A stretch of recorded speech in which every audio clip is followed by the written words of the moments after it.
This is Raising Tech, your guide to understanding the role technology plays in your community, where to invest to transform culture, and how to bring your team and residents along the journey. Sponsored by Parasol Alliance, your senior living tech partner. Tune in to explore the latest tech trends, dive into hot topics, and hear from industry experts, community leaders, and innovative vendors shaping the senior living tech landscape.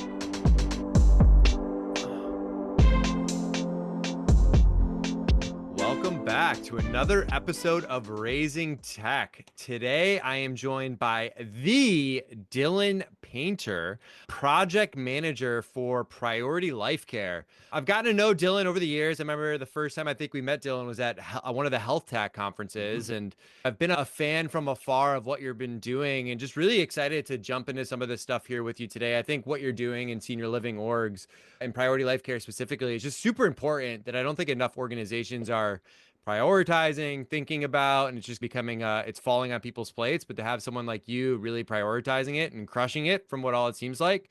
So I want to give you props on that, and really excited to jump into this with you here today. Thanks, Matt. Super pumped to be here. Really excited about this conversation. Awesome. Dillon, a place I always like to start with new guests. What is your story and how did you end up in senior living? Yeah, I wish I had a really exciting and riveting story, which got me here to senior living, but it really starts with where I'm from, which is Fort Wayne, Indiana. This is where I was born and raised. This is home to me. And this also happens to be where our home corporate office is for Priority Life Care. And in a roundabout way, without getting too far into the weeds, I've known the Petrus family for quite some time, actually, over 10 years. I've only been working at Priority Life Care for almost 3 years. And through just a series of timing and continuing to have that friendship and that connection, Bobby Petrus, who's recently named our president, he always told me, hey, Dillon, if you ever find your way back in Fort Wayne, I'm going to hire you. I don't know what you're going to do, but I trust you and I'm going to bring you on and you're going to help us grow. And the timing of everything, I was in Indianapolis. My wife and I were just about to get married. And I joked with her one night. I said, hey, would you ever move back to Fort Wayne, Indiana, which is where she's from as well? And she said, why? And we had a conversation and I immediately texted Bobby afterwards. I said, hey, Bobby, you remember how for the last 5 years you've said, I have a job if I wanted it, if I move back? I think we're moving back. And so moved back to Fort Wayne. And that was really how I got into senior living. And to your point on my introduction, project manager is my title. I think that was a very, or is a very ambiguous role, which suited me at the time. I didn't know exactly what I would be doing for Priority Life Care, but calling me a project manager was ambiguous enough to get my foot in the door. And my role's evolved ever since then. And I've worked with seniors in the past in former lives, former professions, former settings. And yeah, really happy that I ended up here. And this has been a really great experience in senior living. Yeah, I love that. Dillon, I think as an industry, we're grateful to have smart, awesome people like you, like joining the ranks and like doing awesome stuff like that. I know we were talking before this, project management is so ambiguous. Really anything could be considered a project, but it's super cool of what you guys are doing and the team there. Big fans of Bobby and Sevi and have gotten to know them as well. Love what you guys are up to. And I know what kind of sparked this conversation. I know we were going back and forth. I think it was like on a LinkedIn post or Yeah. something. The idea of change management and how we can really do that. And I'm wondering, like, from your experience, what are some of the biggest challenges organizations face when implementing change, especially in our Mhm. industry of senior living? And how do you navigate that resistance to change that I feel is like inevitable in whatever Mhm. you're doing or working on? Yeah. So I think at the very core of change, I've always put this at the forefront that this affects people. And generally speaking, we don't like change. Humans, we're creatures of habit. And so I think the first and foremost thing is understanding change management is not easy. It affects people, it affects their daily workflow, it affects what they do on a day-to-day basis. And so with that in mind, some of the biggest challenges you're going to experience, or at least that I've experienced, is first and foremost a lack of engagement. For me, when we're implementing change, I have to be very clear in how I articulate the objective of what we're trying to accomplish to the people that change is going to affect. It's important that they understand exactly why we are changing and why this is necessary. And a lot of times, change fails when there's a poor communication plan.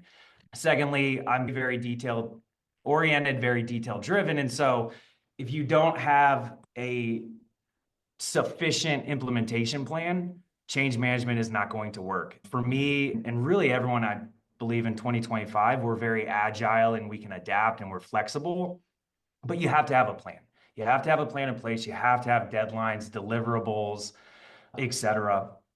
And I see a lot of change fail when they don't have the framework to make it successful.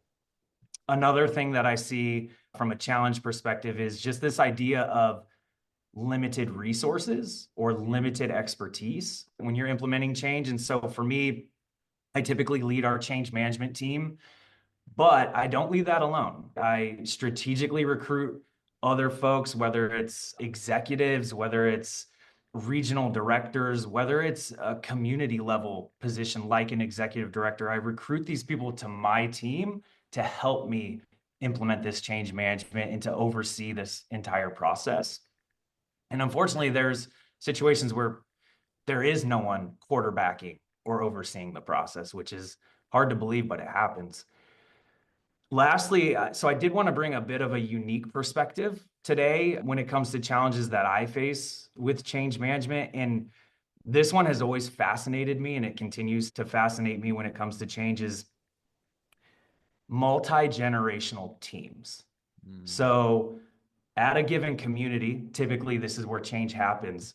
You could have a team with individuals from 4 different generations, and each one of them is different and they adapt to change differently. They prefer a different way to communicate. And I think, again, going back to my original point, these are people, these are humans, and you have to understand who you're working with at a people level to effectively implement change. And multi-generational teams is a big deal. And I don't know if people consider that. It's a great point, Dylan, that even myself, I haven't thought about Mhm. that too much because I think where I've thought about ensuring like employees of all levels are really engaging, I've always thought of leadership, home Mhm. office, and the community Yeah. level. But to your point about multi-generational, like even just thinking in my own family, like I learn a certain way, my mom learns a different way, even people on my Mhm. team that I work with now that might be a few years older, a few years younger, all learn and embrace new ideas and stuff very differently. So I think it's a really good thing to call out that I haven't Yeah. heard many people call out in these communities. People are of all ages, and then you're helping an older adult user to implement or like to use the stuff. And Mhm. it's a really good thing to call out. And I'm wondering, so you've mentioned like the communication plan and really making sure that you're prioritizing that. Is there anything else you've learned to ensure that like employees at all levels, whether it's from Yeah. leadership to frontline staff, or just align and engage when rolling out new initiatives or technology? Yeah, absolutely. So we really take a top-down approach to our change. And so for me, it's critical. We have to have at the very top, we have to have our executives bought into the change. A great example is right now, we're going through an evaluation. And the first thing I did was I brought in our executives and we went through the process. We went through a demo. We have to have buy-in from the top because that has a downstream effect. And then throughout the process, strategically bringing in teams at various levels. And I'm really excited, actually. I think next week will be our fourth interaction and meeting with this specific group. And I'm actually bringing in executive directors. I'm bringing in Mm. specialists because I want to get their feedback and from their perspective because they see things, they experience things differently than how I do at my desk, 8 hours a day in Fort Wayne, Indiana. They are the ones who are in the field. They're the ones who these things truly impact and affect. And so if at any point in time we identify a red flag or we identify something that's just not going to work, I think it's important that you have those feedback mechanisms in place so you can truly bring in all stakeholders for change specifically. Yeah, I think it's a great point to call out. I know in my own career, whenever I've had to gone or go through change management, just including those people to at least voice their opinions while you're thinking through it. They come Mhm. in with a different lens, they're thinking about things a little bit differently, and just the ability for them to feel heard, I find, because they do have a really good ideas. And then when you're about to implement, they feel bought into the process that they were included versus something just like pushing upon them, right? Okay, nope, this is how we're doing it. This is what we're doing now moving forward. And that's where I start to see this reluctance really taking place. When I think about change management, I'm wondering if there's any key metrics or indicators you Mhm. use to evaluate whether your change management strategy is working effectively. Yeah, absolutely. I think at a very basic level, the first thing we're going to look at is engagement levels. That can be both tangible and intangible. Like I said, we have feedback mechanisms in place. We have avenues and channels where throughout the change management process, we're looking for continuous feedback. We encourage it because we want to continue to address concerns and to potentially refine our strategy if we need to. So, employee engagement level is critical to any change. But then as you start to peel back the layers, depending on potentially who you're working with, what technology you're implementing, you're going to get things like adoption rates. We're going to be able to track how quickly these new technologies or these new processes are being utilized. And we really lean into and leverage our partnerships to provide that data to us. And then specifically, you can create KPI that deals directly with what your change is. So whether that's efficiency, whether that's improved quality of care, these are types of metrics that if we implement a fall prevention technology with the goal of minimizing or reducing hospitalizations, we would hope as we track that KPI over time, that is in fact what's happening. And so that's just another way to evaluate and to measure the effectiveness of the change. Yeah, it makes sense. I think too many times I've seen people, and I've always been on the tech vendor side in my previous life and seen implementation go really well and then others not go very well. And I find it really depends on how that organization is embracing it and attacking it and what KPIs are they putting there. And one thing I've learned in my own career is, let's say if there's multiple sites that are using it and I see three super users, I try to figure out what they're doing differently or how they're thinking about it and then try to like basically capture that, create a snapshot or a framework based on how they're doing it or thinking about it, and then educating the rest of the people in hopes that it would increase Yep. that. So yeah. Yeah. And so we've talked about change management and how we control that. And I want to just take this conversation because to me, you seem like a tech guy. Like I know you're probably thinking about technology and how it's really shaping what we're doing. And I'm wondering what your thoughts are on how technology, particularly AI, we got like what, 15 minutes before we said that word. So we're crushing it because I feel like it's brought up Yeah. every time. But how is Yeah. that reshaping the senior care industry? And is there any specific tools or innovations that you've seen make a real impact? Yeah, I think it's important to call out the fact that in 2025, we have more access to more data than we've ever had before at our fingertips at any given time. And I've always been a really big believer that data for the sake of data doesn't move the needle. Data needs to be actionable. You need to be able to digest it and to interpret it. And so that's where we've been able to really utilize AI to help us with that interpretation, with those action items, with those insights that ultimately make an impact. Specifically, I think right now in the space, and this is something I'm passionate about coming from the preventative health space, the health monitoring and preventative health technologies that are out there. The specifically, we're partnered with Safely You for fall prevention. We're partnered with Toy Lab for increased wellness in our residents. And these specifically in the preventative health space are giving us more data to our residents so we can address concerns before the crisis happens. And I think back to where I was working at a hospital in 2020 when COVID, and I saw the impact that a health crisis had on our world and how the healthcare systems were overwhelmed. Now we can be proactive and specifically some of the technologies and the AI built into health monitoring has been crucial and critical and truly helped us. Other ways we're leveraging AI is customizing our experience for our residents. For example, our activities departments. We manage communities all over the country. And depending on the area, culture is different, activities are different, hobbies are different. And so we utilize AI to make sure we're customizing our activity calendars to actually be and meet the needs and hobbies of the actual residents in our buildings. And I think that's such a small and simple thing to do, but it's a big deal. It truly is. And then, of course, we're using AI to increase our operational efficiency. Matt, I know you're a huge ChatGPT user.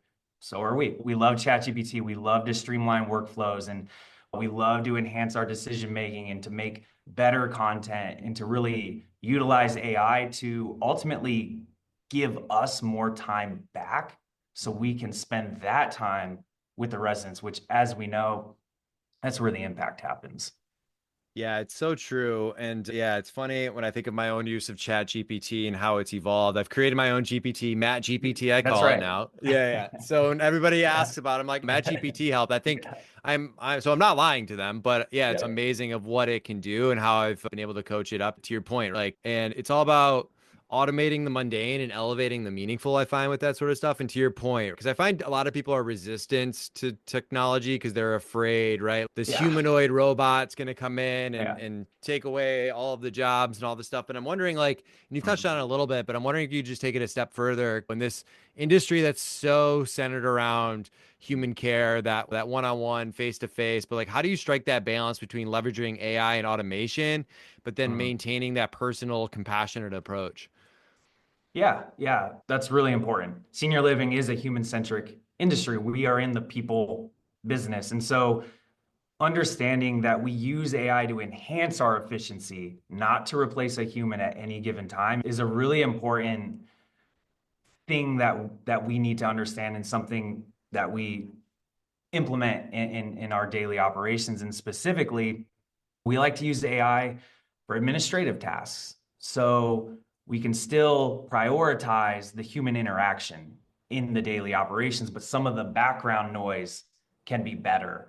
And again, I think it's really important as well to understand that AI and technology allows us to have more time to spend with our residents. I can't state that enough. It should never replace the time you're going to spend with residents. We're big believers in it enhances that efficiency and gives you that time back. And ultimately, leveraging AI and insights that can enhance that personalized engagement. So, the activities example I said earlier, we're using AI to create some activities calendars, but it's still the human delivering it. And it's still the human having that interaction with the residents. That's just super important. It should never ever replace what we're doing with the resident. Yeah, I always like to use the example, right? If you've got 40 hours in your week and 10 of those hours are spent on administration tasks, if you're able to use Exactly. Yeah. platforms to automate that, what are you going to do now with the 10, 8 hours you get back to your day? Like, it's going to be spent on the interactions that matter and helping to take off some of that burden. And it's just been really cool to see, even in my own personal workflows of what I've been able to do and how much I've been able to be that much more efficient. It's been really amazing to see. I wish I had access to this years ago when I was Honestly, building my first company. I often think that as well. I wish I would have been doing a lot of this sooner. Yeah. And my other question for you, Dylan, you touched Mhm. on it in the beginning, but I'm wondering if there's any other thoughts you want to add. Introducing new technology in an organization can be Mhm. scary. I imagine you experience a lot of indifference at times, Mhm. but have you learned any best practices to address concerns from employees who might be hesitant or Mhm. unfamiliar with digital solutions? Yeah, one of the big concerns and hesitations is around the idea that someone's going to be replaced. And a lot of times we get job concerns, and that's a very real emotion that our folks at the community are experiencing. And so we have to mitigate that. And so, how do we mitigate that? Number one, we involve the stakeholders into the process early and often. We want to get feedback. We want to educate and train them on why we're introducing a new technology to them, specifically showcasing all the wonderful benefits of said technology. And then there has to be continuous support in place, both from us as the management company, and then we really hold our partners' feet to the fire. We need them to also be proactive in this partnership and to provide support. And so I know you touched on it earlier. As we're rolling out new technology, I love identifying change champions, or some people will call those super users. And even more so, I love finding, for example, an executive director. Because when you have an executive director bought in and we're implementing a change at another community, now it's peer to peer. It's no longer me trying to explain why this is going to be such a great thing to an executive director. I can bring in my change champion. They're going to be able to say how it's impacted and helped their daily operations, for example. And I think that's such a critical piece as well. And then lastly, just support from the top, right? It's you have to have support from the very, very top of the organization. And that support truly goes downstream all the way to the communities. If we're not bought in at the top, I think it would be foolish to expect us to ever buy in at the community level. Yeah, it's such a great point. And shout out Sevi and Bobby on that. And I will Mm-hmm. say a little known fact about me, Dylan. When it was announced that my wife was expecting our first child, the first gift we got was from Sevi. That Yeah. doesn't surprise me, actually. That Yeah. Yeah. And it's, awesome. and to your point too, I think I see too many times organizations failing because there isn't that support at the top, right? They don't Yeah. have that culture built in. And if the top of the Mm-hmm. top aren't speaking, living, breathing that, it's just going to fail down the pyramid. And it's unfortunate because Mm-hmm. I think in an industry where technology isn't a nice to have anymore, it's a need to have. And especially if you're going to create Mm-hmm. scalable systems to get ready for what's coming and what's here today, a lot of these communities are going to be irrelevant in the next few years. Yeah. And And then, we're really fortunate at yeah, Priority Life Care, Sevi and Bobby, and really all of our executives, they want us to be at the forefront of technology. We've completely embraced it as an organization. And so that makes my job and my life a little bit easier because it's no longer convincing why we should do something. It's more about who can we partner with, who's going to be the right partner for XYZ. makes sense. And then, Dylan, my final question for you. Mm. Yeah. Any emerging trends in AI and technology you believe will have the biggest impact on senior care and healthcare in the next, say, 5 to 10 years? Sure. I think robotics is going to continue to carve out its space in senior living. You're seeing it now specifically in dining rooms. I see that one continuing to grow. I actually, for the first time, and maybe I'm late to the game here, I had a robot interact with me at Kroger. I've never had that before. And I've had a number of conversations specifically on robotics and senior living. And I do think that's going to continue to rise. Predictive analytics. This is going to be a game changer for everyone, but specifically managers like Priority Life Care, where we can make decisions proactively in real time, whether that's staffing, whether that's resident care. You're going to continue to see predictive analytics being at the forefront of trends when it comes to AI and technology in senior living, I believe. And then this last one is interesting to me. I don't know if you're familiar with it. It's natural language processing, NLP for short. And basically this is voice enabled AI systems. So think chatbots or virtual assistants. I think this is going to continue to make a rise. So for example, NLP can provide companionship to a resident. It can read the news to a resident and ask follow-up questions that stimulate those cognitive functions and creates that cognitive engagement. And we're going to be able to get early signs of health issues such as dementia based on what we're hearing or what they're hearing. I think it's going to continue to promote independence. These NLP, you can set daily tasks, you can set reminders to call your family. I really do think that those are going to continue to rise. And I was telling a buddy at the home office, I think back to when I watched Star Wars and they could just tell the ship, hey, I want this. And the ship would go communicate it to someone in the back. I think there's going to continue to be a rise in these AI virtual voice enabled systems, creating seamless communication between seniors, caregivers, and staff. And I'm really excited to see the rise of that specifically. I love it. Dillon, I learned a lot on this conversation today. I know our listeners will as well. So again, just so grateful you moved back to Fort Wayne, joined the ranks at Priority Life Care, and just doing some super meaningful work. What you're doing on a day-to-day basis is not only improving quality of life for your residents, but probably saving lives too. So thank you, my friend. Yeah, thanks, Matt. I really appreciate it. You can find us online at raisingtechpodcast.com, where you can see all of our episodes and contact us to provide feedback or submit an episode idea. We are on social media everywhere at Raising Tech Podcast. If you enjoy Raising Tech, please leave us a review and share with a friend. Music is an original production by Tim Riesig, one of our very own Parasol Alliance employees. As always, thank you for listening.